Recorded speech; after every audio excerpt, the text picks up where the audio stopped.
6 months after the Kryn extinction, Nari walked through the capital city of Velithus Prime and barely recognized her own world. Human architecture had spread like a virus.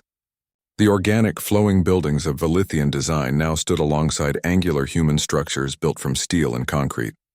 Defense towers rose above the skyline, their weapon systems always active, always watching.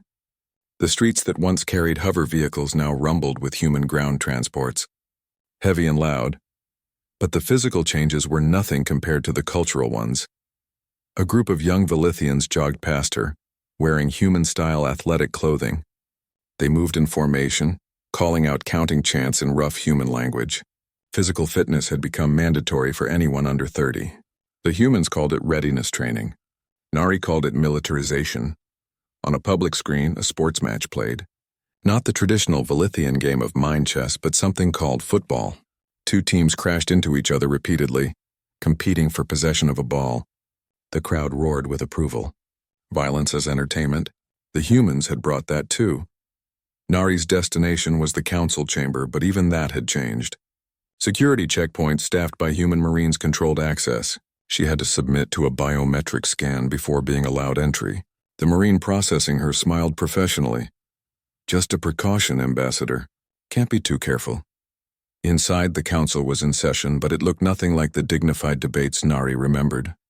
3 humans sat on the council now, occupying seats that had been hastily created for them. They called themselves advisors, but everyone knew they held real power. Admiral Junho sat in the center, flanked by 2 civilian administrators from Earth's diplomatic corps. They listened to the Velithian counselors speak, occasionally nodding, but Nari noticed something crucial. Every decision, every proposal, was quietly redirected to align with human interests. Elder Marcus was proposing increased funding for the arts, trying to preserve some aspect of traditional Velithian culture. One of the human advisors, a woman named Park, smiled gently.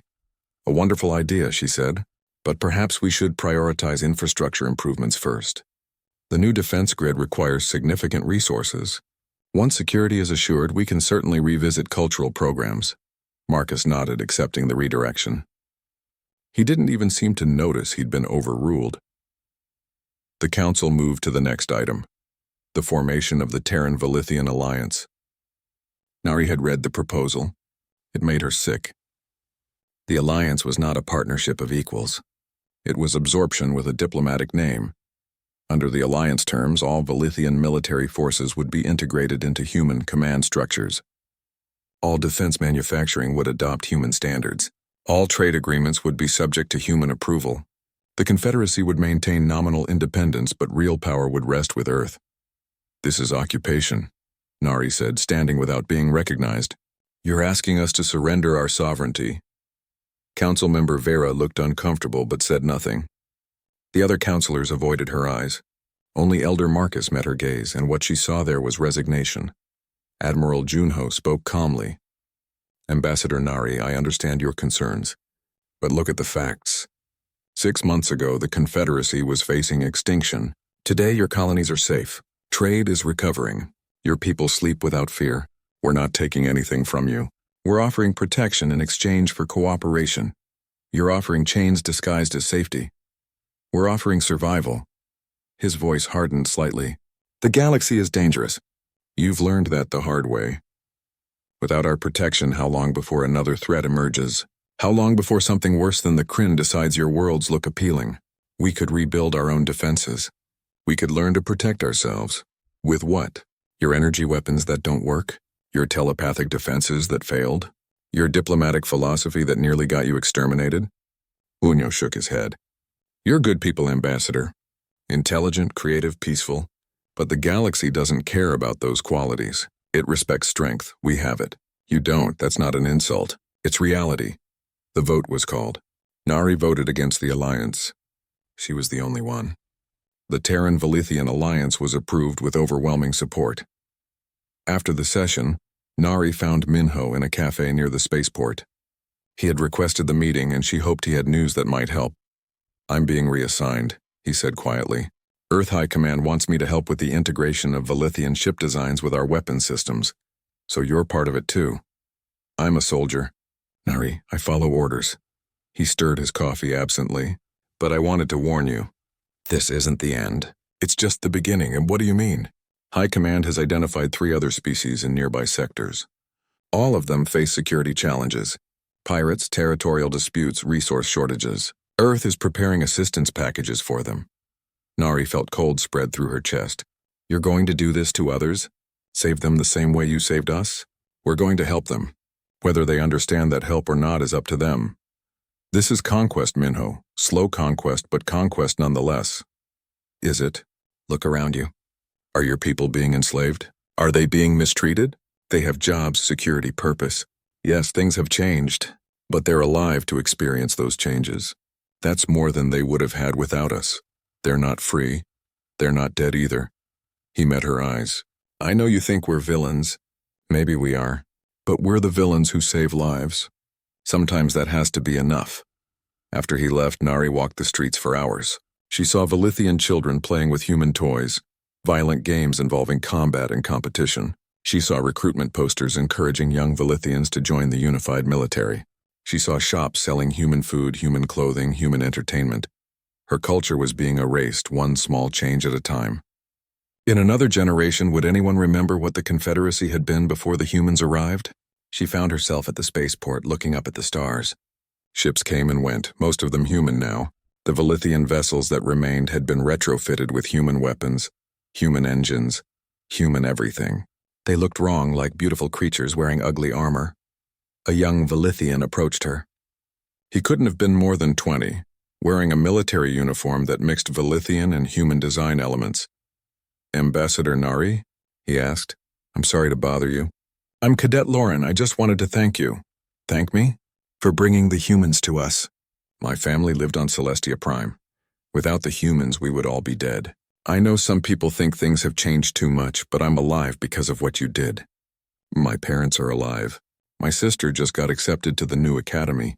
We have a future because you asked for help. He saluted crisply, a gesture that was pure human, and walked away. Nari stood there for a long time, his words echoing in her mind. She had saved lives. That was undeniable. The Kryn would have killed millions. The humans had stopped it, but at what cost? Freedom, culture, identity? She didn't have an answer. She wasn't sure there was one. That evening, she received a message from an unknown sender. It was encrypted, routed through multiple relays, nearly untraceable.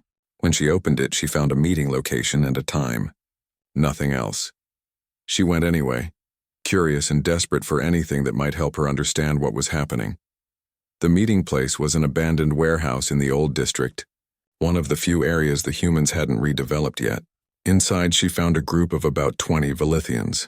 She recognized some of them. Academics, artists, former council members who had been quietly removed from power.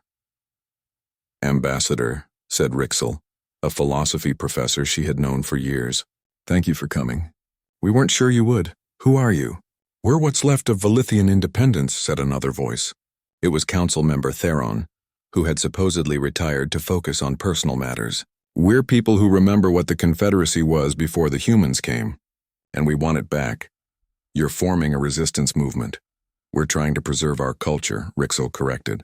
The humans aren't overtly cruel. They don't need to be. They're erasing us through integration. In 2 generations, Velithian civilization will be nothing but a historical footnote in human expansion. What can you do? They have all the power. All the weapons. They control everything. Not everything, Theron said. They control the military, the government, the economy. But they don't control our minds. Not yet, we're documenting everything. Recording our history, our art, our philosophy. When the time comes, when people are ready to remember who they were, we'll have preserved it for them. And if that time never comes, then at least we tried. Rixel looked at her intently. We need you, Ambassador. You were there from the beginning. You saw how this started. Your testimony matters. Nari thought about everything she had witnessed. The battles, the extinctions, the slow transformation of her civilization. She thought about young Cadet Lauren, grateful to be alive. She thought about the millions saved and the identity lost. I'll help you, she said finally. I'll document everything. But I need you to understand something. The humans genuinely believe they're helping. They don't see themselves as conquerors. They see themselves as protectors. That makes them far more dangerous than any traditional enemy. He stood to leave. But if you want my advice, document everything. Admiral Junho arrived with 15 warships and a strategy that made Nari's blood run cold. He called it proactive defense. The Velithians called it what it really was: hunting. The admiral was older than Captain Taiyang, with gray in his hair and a face carved by decades of command. He met with the High Council via holographic conference, and Nari was required to attend as the human liaison. The problem with defensive strategy, Junho explained, his image floating above the council table, is that you're always reacting. The enemy chooses when and where to strike. You lose initiative and you lose lives. What do you propose? Asked Elder Marcus. We take the fight to them. My intelligence division has identified 17 Kryn breeding grounds in the outer sectors. We destroy them before they can launch attacks on your colonies. Breeding grounds? Council member Vera sounded horrified. You mean their homes? I mean their military staging areas, Junho corrected. Every breeding ground we eliminate is one less attack on your civilians. The council debated for hours, but Nari already knew how it would end. Fear won, it always won. The council voted to approve proactive operations. Yuno was given authority to act as he saw fit. The hunting began the next day. Nari watched from the command deck as Weapons Officer Bora coordinated the attacks. She was young for her position, probably in her mid-20s, but she worked with the precision of someone twice her age. The targeting displays showed Kryn asteroid habitats highlighted in red. Target Cluster 7 locked, Bora reported. Firing solution uploaded. Missiles away. On the screen, Nari watched as dozens of missiles streaked toward their targets. The Kryn asteroids were home to thousands of creatures. In seconds, they became expanding clouds of debris.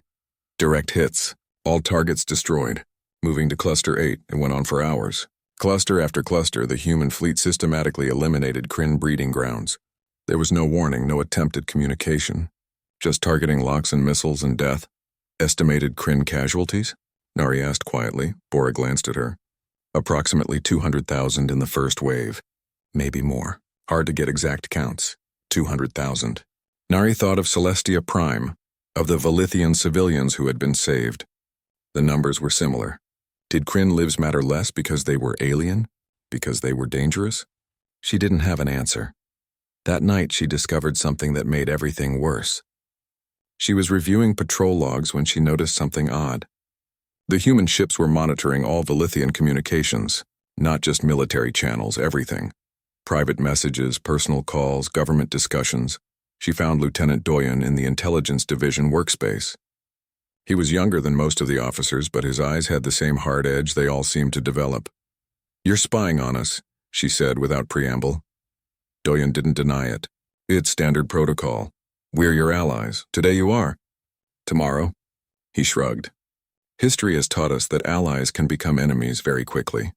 We prepare for all possibilities. This is a violation of trust. Trust is a luxury, Ambassador. Security is a necessity. He turned back to his screens. If it makes you feel better. We've found no evidence of hostile intent from the Confederacy. You're exactly what you seem to be. A peaceful people in over their heads. And that justifies this. It keeps everyone alive. That's all the justification I need. Nari went to Taeyang, but he was unsympathetic.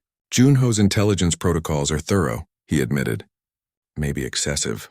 But we're in hostile territory protecting a species we barely know. We take precautions. You don't trust us. We don't trust anyone. It's kept us alive this long. The gulf between human and Velithian thinking had never felt wider. Nari's people had built their civilization on trust and cooperation. The humans had built theirs on suspicion and overwhelming force. Neither side could understand the other's perspective. Things got worse when the Kryn changed tactics. Xenobiologist Sora discovered it first. The Kryn had stopped attacking Velithian ships entirely. They were targeting human vessels exclusively. They've learned, Sora explained to the command staff. The Kryn hive mind has recognized humans as the primary threat. They're trying to eliminate you before dealing with the Confederacy. Let them try, Junho said grimly. It won't save them. But the Kryn were more intelligent than anyone had given them credit for. They began using guerrilla tactics, hit-and-run attacks that inflicted casualties before vanishing into deep space. 3 human ships were damaged in 1 week. Casualties were light, but morale took a hit. The humans responded with escalation. Junho ordered all remaining Kryn breeding grounds identified and destroyed. The hunting operations intensified. Patrol routes expanded. Rules of engagement became even more aggressive. And then came the cleanser. Nari first heard about it in a conversation she wasn't supposed to overhear. She was passing by a briefing room when she heard Minho's voice. Raised in an argument.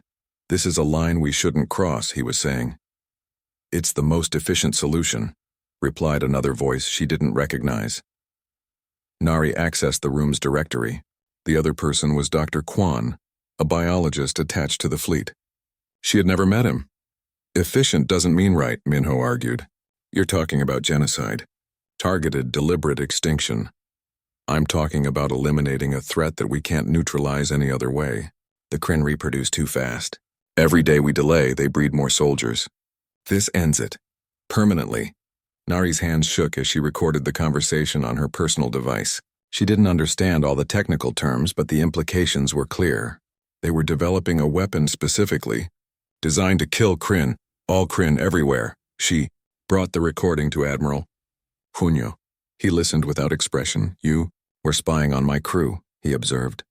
"You spy on my entire species," Nari shot back. "What is the cleanser?" "A biological weapon. It targets the unique protein structures in Kryn DNA. Once released, it spreads through their hive communication network. Every Kryn in the sector dies within 48 hours. That's genocide. That's victory." Junho leaned forward. "Ambassador, the Kryn cannot coexist with other species. Their biology won't allow it. They consume, they breed, they spread. We've tried containment. We've tried targeted strikes. Nothing works permanently. This is the only solution that guarantees your people's safety. By committing mass murder. By eliminating an existential threat. Would you prefer we wait until they evolve past our countermeasures? Until they adapt to our weapons? Because they will eventually. Hive minds are remarkably good at adaptation. There must be another way. Then find it. You have 48 hours before the cleanser is ready for deployment. If you can propose an alternative that guarantees the safety of the Confederacy, I'll listen." Nari tried everything. She contacted the High Council, pleading for them to stop the weapons deployment. She spoke with every scientist she could find, looking for alternatives. She even reached out to other allied species asking if they knew ways to communicate with hive minds. Nothing worked. The High Council was terrified. 2 more colonies had been attacked. The Kryn were growing bolder, more aggressive. The counselors had seen what human weapons could do. They wanted that protection. They wanted the threat ended. Elder Marcus was sympathetic but firm. "We cannot risk our entire civilization on the hope that maybe we can reason with creatures that have shown no interest in reasoning. The humans offer certainty. We must accept it." The vote was nearly unanimous. The cleanser would be deployed. Nari stood on the observation deck as the weapon was loaded into specialized missiles. They looked no different from conventional weapons. Small, efficient, deadly. Each one carried enough biological agent to wipe out millions of Kryn. Pilot Sunho was assigned to lead the bomber wing. He was quiet, focused, professional. When Nari tried to talk to him about the morality of what he was doing, he looked at her with empty eyes. "I follow orders," he said. "Admiral Junho says this is necessary." Captain Taiyang agrees. "That's enough for me. You're going to kill an entire species. I'm going to protect your people. Isn't that what you wanted?" She had no answer to that, because he was right. The Confederacy had asked for protection. This was the price. The missiles launched at dawn. Nari watched them disappear into quantum space, carrying death to every Kryn in the sector. She thought about the Kryn Queen, about the refugees fleeing disaster, about creatures that might have been reasoned. With given time and patience, she thought about all the Velithian children who would grow up safe, because those creatures were dead and she didn't. No which thought made her feel worse. 48 hours later, Tactical Officer Jiho made his report. All Kryn biosigns in the sector have ceased. The cleanser worked as designed. Estimated total Kryn casualties 15 million. The command deck erupted in cheers. Officers shook hands. Someone opened a bottle of something alcoholic. It was a celebration. Nari watched it all and felt nothing but cold emptiness. 15 million lives, gone just like that. Captain Taiyang found her by the window. He didn't say anything, just stood beside her looking out at the stars. "Did we do the right thing?" Nari asked finally. We did the necessary thing, Taeyang replied. Whether it was right is a question for philosophers and Heisty. The High Council's response came faster than Nari expected. They wanted more human ships. They wanted human protection for every major colony. They were willing to grant the human fleet full military authority throughout Confederacy space. Nari read the message 3 times, hoping she had misunderstood. She hadn't. She found Captain Taeyang in the officers' mess eating something that smelled sharp and unfamiliar. He invited her to sit, but she remained standing. "The Council wants to expand your authority," she said. "They want you to protect all our colonies." "I know. Admiral Junho is already on his way with reinforcements. We'll have 15 ships in your space by next week." He took another bite of his food, completely casual. "Is that a problem?" "I don't know yet," Nari admitted. "May I speak freely?" "Always. What you did at Celestia Prime, the destruction, the nuclear weapons, was that really necessary?" Taeyang set down his fork and looked at her with those sharp, calculating eyes. "Do you know what the Kryn breeding cycle is like? One queen can produce 1,000 offspring in a month. Those offspring reach maturity in weeks. If we had left even a small population alive, they would have rebuilt their forces in less than a season. But you didn't try to communicate with them. You didn't attempt diplomacy. Ambassador, the Kryn don't have individuals. They don't have diplomats. They're a hive mind driven by biological imperatives. Communicate with what? The queen that was melting Velithian children for nutrients?" Nari flinched. She had seen the reports from the surface. The Kryn didn't just kill. They processed their victims, breaking down organic matter to feed their hives. It was efficient. It was also horrifying. "I understand your concern," Taeyang continued, his voice softer.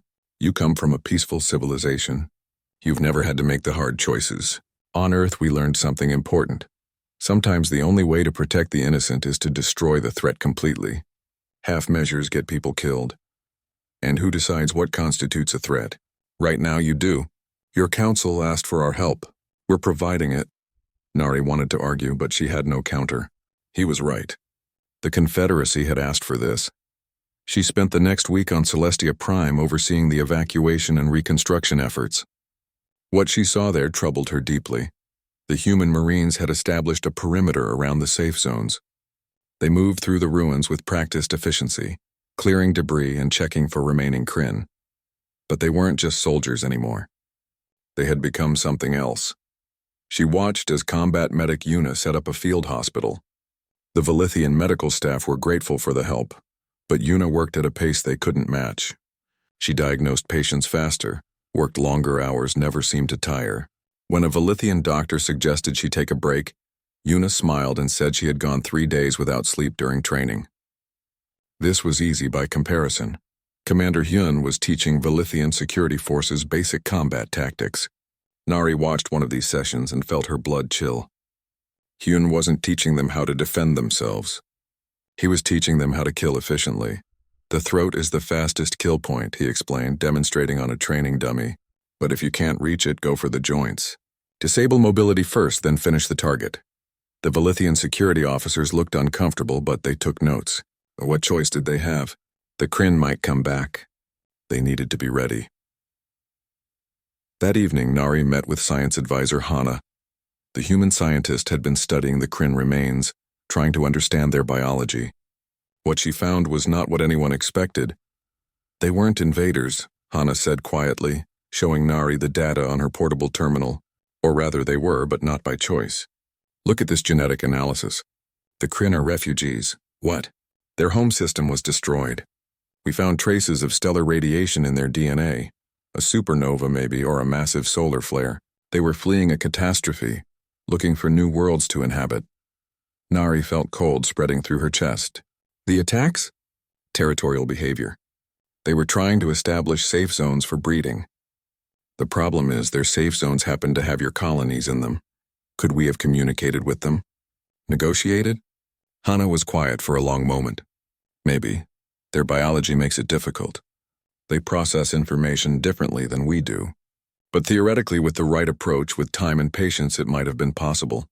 "Does Captain Taeyang know about this?" "I sent him my preliminary findings yesterday. Nari found Taeyang in his quarters. She didn't wait for an invitation." "You knew. You knew the Kryn were refugees and you killed them anyway." He was reading something on a data pad. He looked up without surprise. Yes, how can you be so calm about this? We might have committed genocide against a species that was just trying to survive. Taeyang set down the data pad. Ambassador, I want you to imagine something. Imagine a species fleeing disaster. They're desperate, scared, driven by survival instincts. They find a world with another species living on it. What should they do? Negotiate. Find a peaceful solution. And if they don't know how to negotiate? If their biology doesn't allow for it? If their survival imperative is so strong that they can't stop themselves from taking what they need? He stood up. Should the existing population just die to make room for them? No, but there is no but, Ambassador. The Kryn were killing your people. I don't care if it was intentional or instinctive or desperate. My job is to protect Velithian lives. That's what you hired me to do. We hired you to defend us, not to exterminate another species. Sometimes those are the same thing. His voice was hard now. This is what I tried to tell you at the beginning. When humans commit to something, we see it through. You asked us to stop the Kryn threat. We stopped it forever. And what if you're wrong? What if there was another way? Then I'll live with that choice. I've made harder ones. He walked to the window, looking out at Celestia Prime below. Do you know how many species Earth has made extinct? Hundreds. Most of them were predators that threatened human settlements. Some were probably intelligent in their own way, but they couldn't coexist with us, so they died. That's monstrous. That's survival. And it's kept humanity alive for 200,000 years.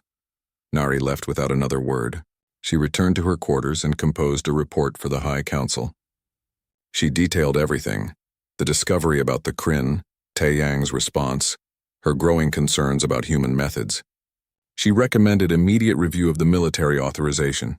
She suggested pulling back, finding diplomatic solutions, anything other than total war. She sent the report and waited. 3 days later, she received her answer. The council had reviewed her concerns. They understood her position. However, 4 more colonies had come under Kryn attack in the past week. The human fleet had responded and eliminated the threats with minimal Velithian casualties. The people were demanding more human protection, not less. The council thanked her for her diligence but respectfully disagreed with her assessment. The humans were providing exactly what the Confederacy needed. Strong, decisive action against an existential threat. Her recommendation was denied. Nari sat in her quarters and stared at the message for a long time. Outside her window, she could see human ships patrolling the orbital space. New construction had begun on defense platforms. Human designs, human weapons, human efficiency. Chief Engineer Minho found her there an hour later. He had become something of a friend during the voyage, or at least as close to a friend as the quiet engineer allowed. I heard about your report, he said. The council rejected it. Of course they did. They're scared. Scared people make desperate choices. You knew this would happen, didn't you? From the beginning. Minho nodded slowly. I've seen it before. Not with my own eyes, but in history files. When humanity first reached the stars, we met other species. Some of them asked for our help against their enemies. We gave it. And then we never really left. Why didn't you warn me? Would you have listened? Would your council have turned us away? He sat down across from her. Fear is a powerful thing, Ambassador. It makes people accept solutions they would normally reject. Your people were dying. We offered to save them. The cost didn't matter then. It's only now, when the immediate danger is past, that you're starting to count the price. What happens now? Now more human ships arrive. More colonies request protection. We train your security forces. We build our bases. We integrate our systems with yours. He looked at her with something like pity in his eyes. Eventually, you won't be able to tell where the Confederacy ends and human control begins. Can we stop it? You could. You could ask us to leave, revoke our military authority, send us back to our own space. Hope flared in Nari's chest. Would you go? If officially ordered by your High Council. Yes, we're not conquerors, Ambassador. We don't force our presence where it's not wanted. But the Kryn are still out there. We only eliminated the groups attacking your colonies. The main hive is still somewhere in deep space. If we leave, they'll come back. Eventually. The hope died as quickly as it had formed. Minho was right. The Confederacy was trapped. They needed human protection. But that protection came with strings attached. Strings that were slowly tightening into chains. What should I do? She asked quietly. That's not for me to say. I'm just an engineer. The human fleet arrived at Celestia Prime like thunder in the void. Nari watched from the observation deck of the Indomitable and felt her stomach turn. The human ships moved in formation, each one bristling with weapons. They didn't glide gracefully like Velithian vessels. They cut through space with purpose like predators closing in on prey. Beautiful, aren't they? Said a voice behind her. Nari turned to find Commander Hyun standing there, arms crossed. The Marine commander was built like a block of stone, all muscle and scars. She had tried to make conversation with him during the journey, but he spoke only in short, clipped sentences. Efficiency over elegance. They're terrifying, Nari admitted. Same thing to us, Hyun replied with something that might have been a smile. Below them, Celestia Prime burned. The Kryn swarm had descended on the colony 3 days ago. 200,000 Velithians were trapped on the surface, hiding in bunkers while the creatures consumed everything above ground. The Confederacy's defense fleet floated nearby, damaged and helpless. Their energy weapons had proven useless against the silicon-based horrors. Ambassador, please report to the command deck, came the announcement over the ship's speakers. The command deck was organized chaos. Crew members moved with practiced efficiency, calling out readings and coordinates. Screens showed tactical data that Nari couldn't begin to understand. At the center of it all stood Captain Taeyang, calm as still water. Status report, he ordered. Tactical Officer Jiho responded immediately. Kryn bioships number approximately 300. Ground forces estimated at 50,000 units. They've established a breeding nest in the northern continent. Breeding nest? Nari's voice cracked. They're reproducing? That's what they do, Taeyang said without looking at her. They find a world, consume its resources, breed more of themselves, then move on. It's efficient. We have to save the civilians, Nari insisted. That's the plan. Taeyang turned to Commander Hyun. Deploy your Marines. Full combat loadout. Rules of engagement are weapons-free. Anything that's not human or Velithian gets eliminated. Understood, sir. Nari watched as Hyun left to prepare his forces. What does weapons-free mean? For the first time, Taeyang looked directly at her. It means we're not taking prisoners. The attack began 15 minutes later. The human ships opened fire first.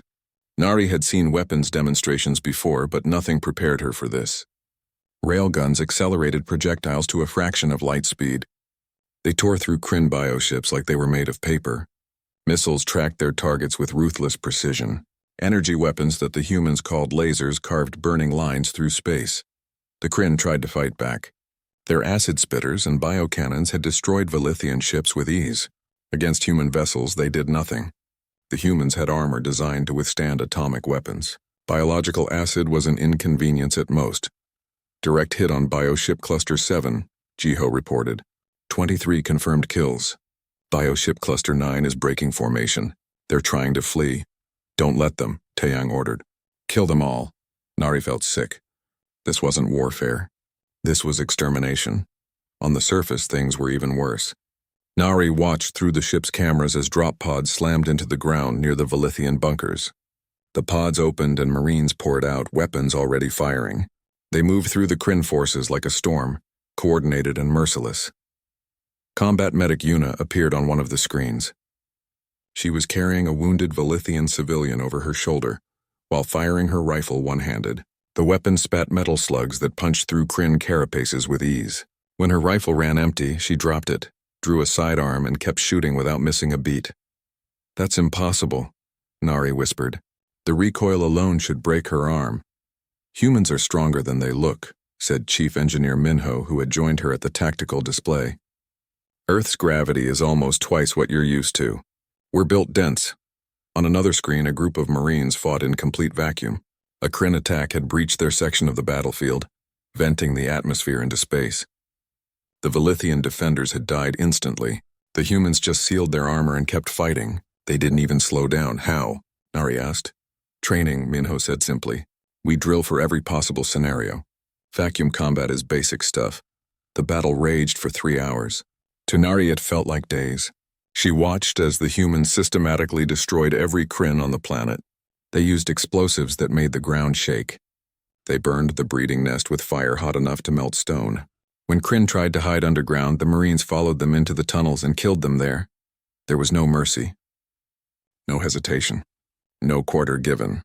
Finally, Tactical Officer Jiho made his report. All Kryn bioships destroyed. Ground forces eliminated. Breeding nest confirmed destroyed. 0 enemy survivors. Casualties? Taeyang asked. 12 Marines wounded. 3 seriously. No fatalities. Good. Begin extraction operations.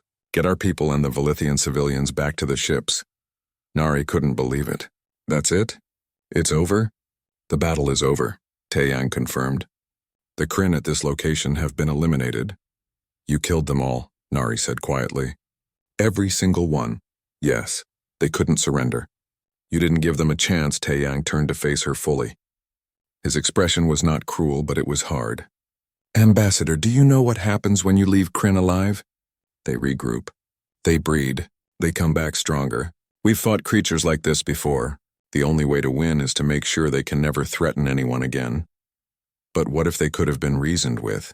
What if they were just trying to survive? Then they should have found a planet without people on it. Taeyang's voice was flat. This colony had 200,000 civilians. The Kryn were eating them. I don't care what their motivations were. They were killing your people and we stopped them. That's what you asked for. Nari had no response to that. She watched as the Marines returned to the ships, carrying wounded Velithians to the medical bay. She watched as Commander Hyun gave his report with satisfaction in his voice. She watched as the crew celebrated their victory. On the view screen, Celestia Prime still burned. The northern continent was a smoking ruin. The breeding nest had been destroyed with what the humans called tactical nuclear devices. The radiation would make the area uninhabitable for centuries. You used atomic weapons, Nari said numbly. On the planet you were supposed to save. We saved the people, Minho said quietly. He had stayed beside her throughout the battle. The planet was already lost. The Kryn contamination was too deep. Better to burn it out now than let it spread. Is this how you always fight? This is how we fight enemies we can't negotiate with. Hive minds don't surrender. They don't retreat. They consume until they're stopped. He paused. We learned that the hard way a long time ago.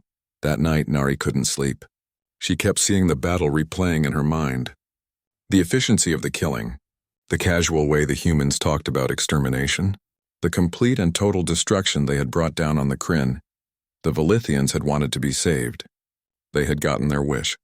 But Nari was beginning to understand that salvation came in many forms. Some of them were harder to accept than others.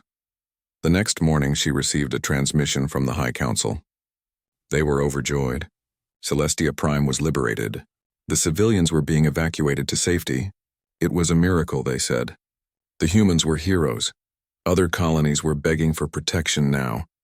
The word had spread across the Confederacy. The Deathworlders had won in 3 hours what the Velithian fleet couldn't accomplish in 3 months. Everyone wanted human help. The High Council asked Nari to request additional ships. The humans had proven themselves. Now the Confederacy needed them everywhere. Nari composed her response carefully. She recommended caution. She suggested that they needed to understand human methods better before committing further. She tried to explain what she had witnessed, but her words felt hollow even as she wrote them. Because the truth was simple and terrible, the humans had won. They had saved Velithian lives, and when faced with extinction, her people would accept any savior no matter how frightening their methods. She sent the message and waited for the council's response. Deep down, she already knew what it would say. The conference room fell silent as the holographic display showed another colony going dark. Ambassador Nari watched the red marker blink once, twice, then fade to black. That was Pelion 4, 2 million Velithian souls, gone. How many does that make? Asked Council Member Theron, his voice barely a whisper. 17 colonies in 3 months, Nari replied. Her hands trembled as she deactivated the display. The Kryn swarm moves faster than we can evacuate. Our weapons pass through them like they're made of smoke. Our telepathic defenses mean nothing to creatures with hive minds. The council chamber, usually filled with dignified debate, now held only fear. The Velithian Confederacy had known peace for 6 centuries. Their ships were designed for exploration, their people for art and philosophy. They had forgotten how to fight. Now they were paying the price. We must consider the proposal, said Elder Marcus. The old Velithian's scales had dulled with age, but his eyes remained sharp. The humans. A ripple of unease passed through the chamber. Humans, the Deathworlders. Stories about them had spread through the galactic community like wildfire. They came from a world so hostile that it had tried to kill them every single day of their evolution. Predators that could run for hours. Poison that made them stronger. Diseases that they conquered and turned into medicine. They had clawed their way to the stars through pure stubbornness. They are dangerous, protested Council Member Vera. We've all heard the reports. They fight wars that last years. They use weapons that split atoms. They eat other creatures. They also win, Marcus said quietly. Every conflict in their history, every challenge their world threw at them, they survived. More than survived. They conquered. Nari stood up. She had spent weeks researching humanity, reading every report the Confederacy had gathered. What she learned had given her nightmares, but nightmares were better than extinction. I volunteer to make contact, she said. I will go to their colony at New Busan and request their aid. The council voted. It was not unanimous, but fear won over caution. Nari left the chamber knowing she might be making the worst mistake in Velithian history. But doing nothing guaranteed their destruction. At least this way they had a chance. The journey to New Busan took 4 days through the border territories. Nari's diplomatic vessel, the Silver Dawn, was a beautiful ship with flowing lines and observation domes that let passengers see the stars. Her crew of 12 moved with practiced grace, their movements in harmony. It was the Velithian way. When they emerged from quantum space near New Busan, everything changed. Ambassador, called her sensor operator, his voice tight with alarm. I'm reading weapon signatures. Hundreds of them. They've locked targeting systems on us. Open all channels, Nari ordered. Broadcast our diplomatic credentials on every frequency. For a long moment, nothing happened. Then a voice crackled through the speakers.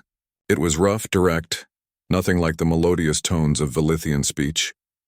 Unidentified vessel, this is New Busan Defense Command. State your business or be destroyed. You have 30 seconds to comply. Nari's hearts raced. 30 seconds. No greeting, no protocol, just a threat. This is Ambassador Nari of the Velithian Confederacy. We come seeking audience with your military command. We need your help. Another pause. Nari counted the seconds. 28, 29, 30. You may approach. Follow the guidance beacons. Any deviation from the flight path will be considered hostile action. The Silver Dawn moved slowly toward the human colony. Nari stared at the view screen and felt her breath catch. New Busan was nothing like a Velithian settlement. Where her people built organic structures that blended with nature, the humans had constructed angular fortresses of metal and stone. Massive defense platforms orbited the planet. Shipyards built vessels that looked like instruments of war. Everything was hard edges and brutal efficiency. They landed at a military spaceport. Armed guards in powered armor escorted them from their ship. Nari had never seen anything like them. They moved with predatory grace, their weapons held ready. Their faces were hidden behind helmets, making them seem less like people and more like machines.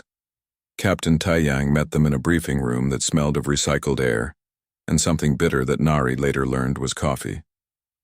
He was shorter than Nari expected, but there was something in the way he stood that made him seem larger. Scars crossed his face in patterns that told stories of violence. His eyes missed nothing. Ambassador, he said, his voice level. I understand you have a problem. Nari explained everything. The Kryn swarm, the fallen colonies, their inability to fight creatures that existed partially outside normal space. She showed him the data, the projections. At their current rate of expansion, the Kryn would consume the entire Confederacy within a year. Taeyang listened without interrupting. When she finished, he was quiet for a long moment. What do you know about Earth? He asked finally. The question surprised her. It's a Class 12 death world, the harshest classification in the galactic catalog. Do you know what that means? Taeyang leaned forward. It means that Earth has tried to kill us every single day since we learned to walk upright. Hurricanes that flatten cities, earthquakes that swallow mountains, predators that hunted us for sport, diseases that killed millions. We learned to fight back or die. We chose to fight. He activated a display showing Earth. Nari saw a beautiful blue world with swirling white clouds. It looked peaceful. That world made us what we are, Taeyang continued. We don't know how to do things halfway. When we commit to something, we see it through to the end. So before I agree to help you, I need you to understand something important. What? Nari asked. When humans go to war, we don't stop until we've won. Completely, totally, we don't negotiate with threats. We eliminate them. His eyes locked on hers. Is that what you want? Nari thought of the lost colonies. The millions of dead, the Kryn swarm spreading like a plague through space. She thought of her homeworld, her family, everything her civilization had built over millennia. Yes, she said. That's what we want. Taeyang nodded slowly. Then we'll help you. I'll assemble a battle group. 6 ships, 5,000 Marines, full military authority in the combat zone. We leave in 48 hours. Thank you, Nari whispered. Relief flooded through her. Don't thank me yet, Taeyang said quietly. You might not like how we fight, but Nari barely heard him. The Deathworlders had agreed to help. They were saved. She returned to the Silver Dawn feeling lighter than she had in months. Her crew celebrated the news. None of them noticed the human ships being loaded with weapons that the Velithians had no names for.